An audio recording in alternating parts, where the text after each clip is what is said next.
জীবনে প্রেমিক বা প্রেমিকা থাকার চেয়ে বরং একটা বন্ধু থাকুক, যার সাথে কথা বলা যাবে নিঃসংকোচে, যার সাথে সম্পর্কটা হবে দুই দেহ এক আত্মা টাইপের।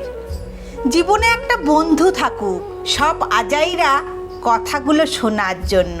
মন খারাপের দিনে প্রেমিক বা প্রেমিকার মতো করে মন ভালো না করে দিয়ে আরও মেজাজ খারাপ করে দেওয়ার জন্য হলেও একটা বন্ধু থাকুক। জীবনে এমন একটা বন্ধু দরকার যাকে হুটহাট ফোন দিয়ে চেঁচিয়ে কথা বলে মনের সব রাগ কষ্ট বের করে দেওয়া যাবে। সে তখন ভুল না বুঝে এক চিলতে হাসি হেসে বলবে, কী রে, রাগ মিটেছে?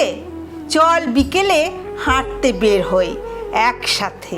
জীবনে একটা বন্ধু থাকুক, কান্না ভেজা গল্পগুলো শোনার জন্য, যে প্রয়োজনে ঢাল হবে, শাসন করবে, বকবে, রাগাবে, গালাগালি করবে, আবার সোহাগে আদরে আগলেও রাখবে।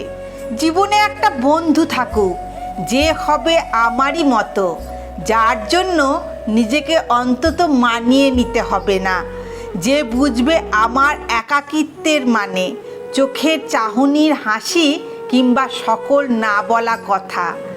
জীবনে এমন একটা বন্ধু পেয়ে গেলে আর প্রেমিক বা প্রেমিকার দরকার পড়ে না। কলমে নাবিলা তাসনিম।